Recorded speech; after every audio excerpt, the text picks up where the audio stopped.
Muchas veces cuando duele el pecho uno no sabe identificar si es un infarto, si es un dolor muscular o si usted está teniendo algún ataque de ansiedad o pánico. Incluso hay personas que deciden ir a emergencias a ver qué es lo que está pasando con su cuerpo.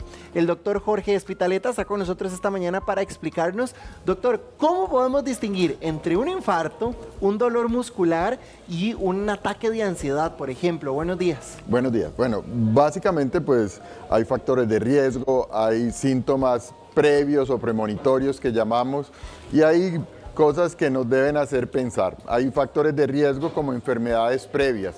Las personas que tienen factores de riesgo como la diabetes, hipertensión, el tabaquismo, el sedentarios, obesidad, todas estas personas que tienen estos factores de riesgo y que tienen algún dolor que normalmente es en el centro del pecho, que se irradia a las mandíbulas, que normalmente inicialmente se asocia al ejercicio, que mejora con el reposo, que se asocia a sensación de sudoración fría, que tienen una sensación inminente de muerte, las personas lo refieren como que se sienten que ya van a fallecer, probablemente estén realmente sufriendo un dolor que probablemente es de origen cardiovascular.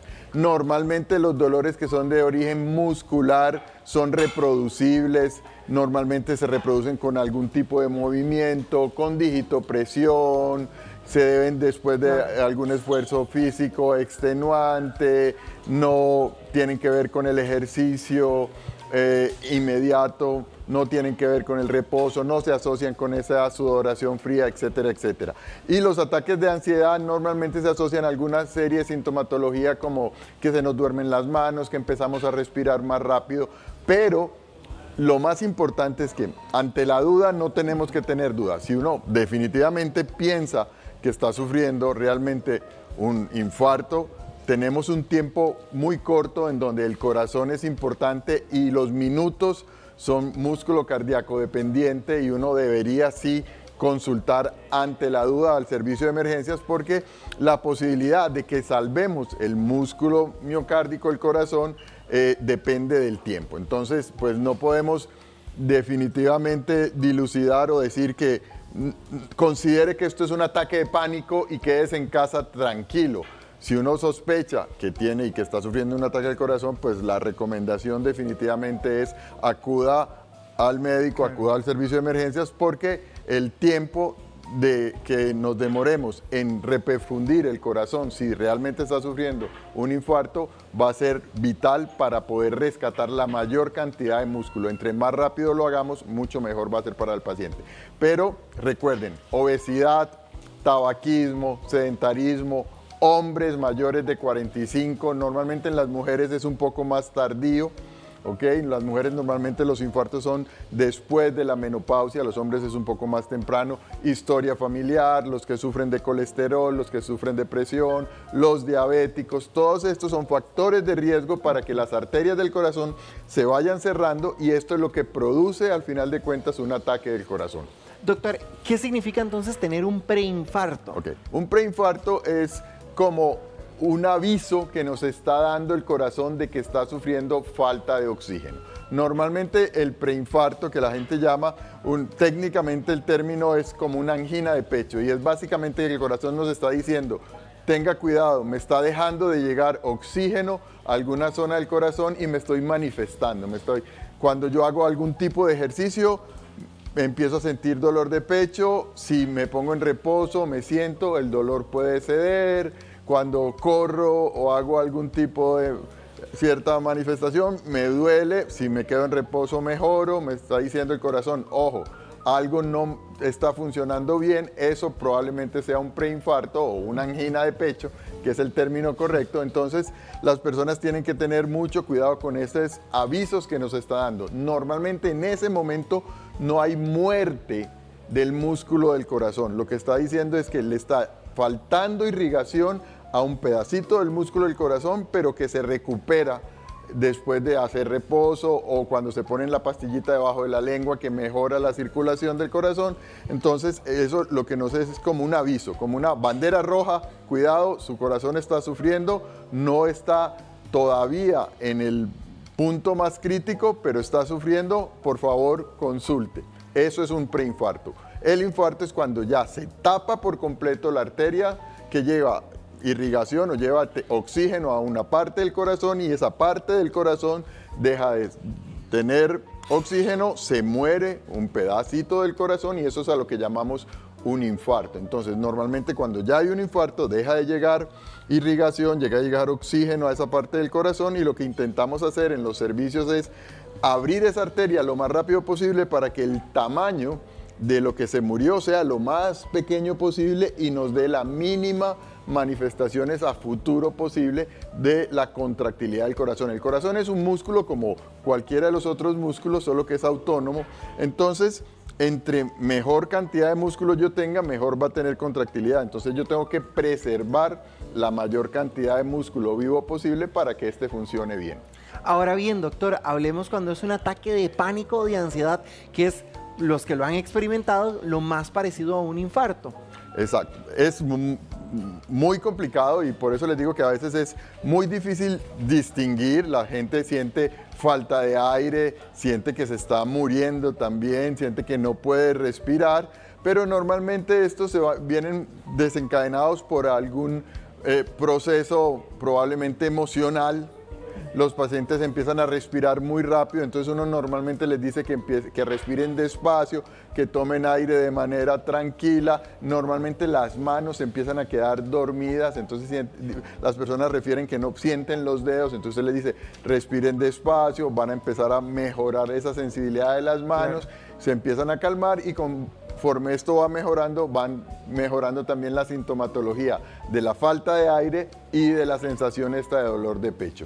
Pero como les digo, no necesariamente uno puede decir de entrada que es un ataque de pánico. Entonces, ante la duda, no hay duda. Si uno sigue teniendo la percepción de que podría ser, es mejor atenderse a no atenderse. Casi que un ataque de pánico uno podría decir que tenemos que tenerlo por descarte. Uno descarta las cosas más graves inicialmente y de último, ese diagnóstico de ataque de pánico es como el último diagnóstico que uno deja antes de decirle, o sea, uno le hace un electro al paciente, el electro está bien, le hace exámenes de sangre, le hace una placa de tórax, hace una serie de diagnósticos diferenciales antes de decirle, sí, lo que tuviste es un ataque de pánico o excepto que el paciente ya esté diagnosticado como un paciente que definitivamente tiene ataques de ansiedad y entonces uno ya sabe claramente que esto es lo que tiene. Pero no es un diagnóstico inicial que uno le pueda decir a cualquier persona que haga dolor de pecho y se le duerman las manos, lo que tenés es un ataque de pánico, tranquilo, quédate en casa.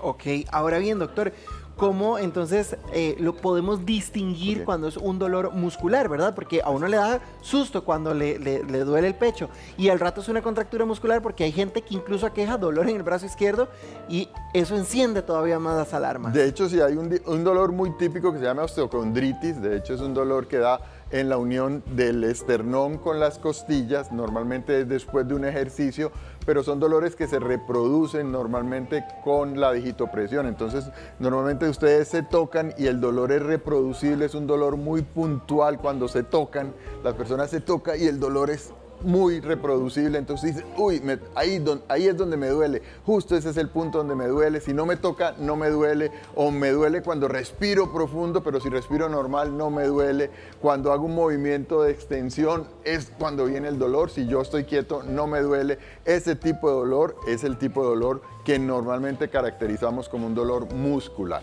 Vea, ayudemos a la hija de doña Jenny, que dice que en ocasiones genera un aleteo en el corazón, o al menos eso es lo que ella externa, ¿verdad? Se hizo un electrocardiograma y salió bien, le enviaron exámenes de tiroides y ella sigue preocupada que qué podría hacer, doctor. Okay. Las palpitaciones son frecuentes, normalmente tenemos cierto número de extrasístoles, ese aleteo que ella puede sentir son contracciones del corazón que no son regulares y uno puede tener, si toma café, si toma Coca-Cola, si toma algunas de estas bebidas carbonatadas, puede tener una serie de latidos anormales que ella puede percibir y en un electro normal, en un electro que uno toma durante 10 segundos puede no notarlas. Entonces hay estudios para uno definir cuántas y cuán frecuentes son. Entonces uno le pone un electro de 24 horas o un electro de 3 días o un electro de 5 días para definir si realmente tiene, porque no necesariamente la única causa de tener esos latidos anormales es la tiroides, que es una de las causas frecuentes, sobre todo en personas jóvenes, pero no es la única. Hay algunos tratamientos médicos que inducen también esto, o algunas de estas bebidas, como les digo, carbonatadas, favorecen la inducción de estos trastornos del ritmo que hay que estudiarlos, o inclusive hay trastornos propios del corazón que también hay que estudiarlos, y que la manera más fácil es hacer un Holter, que es este electrocardiograma de larga duración para poder ver esto. Claro, ahora bien, vea, Jenny dice que a menudo le dan palpitaciones muy frecuentes y siente como que si se hubiese tragado espinas de pescado y padece de azúcar. ¿Qué podría estar sucediendo? Okay. Los pacientes con diabetes pueden tener palpitaciones, y normalmente más bien es al contrario. Cuando el azúcar tiende a bajar, cuando hacen hipoglicemias, se ponen sudorosos y taquicárdicos, porque es como el estado adrenérgico. Claro. El corazón se estimula cuando el azúcar se nos baja.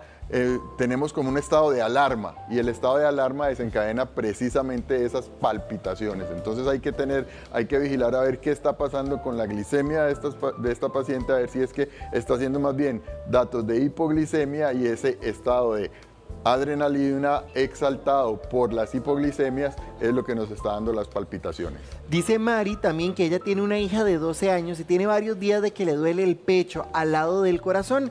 La llevó a Levi's, pero le dijo la doctora que era algo normal. Lo que a ella le preocupa, doctor, es que la chiquita sigue con dolor. Ok, 12 años es extremadamente raro que tenga, probablemente, excepto que tuviera una cardiopatía congénita, que lo hubieran diagnosticado mucho antes. Probablemente en ella tendría uno que pensar que es un dolor osteocondral, de este dolor que les digo que probablemente es por crecimiento óseo, por dolor osteomuscular, por movimientos. Entonces hay que preguntarle si le duele cuando respira profundo, si le duele con algún movimiento del brazo, si le duele cuando ella le toca estos puntos que están junto a este hueso grande que tenemos en el medio, donde se juntan las costillas. Hay que tocarla a ver si eso duele, y probablemente eso sea lo más frecuente. Cuando pasamos probablemente un episodio viral, una gripe, normalmente es muy frecuente que tengamos estos episodios osteocondrales. Ana Patricia le manda saludos, doctor, y dice que a ella, su médico le dijo que cada vez que sienta dolor,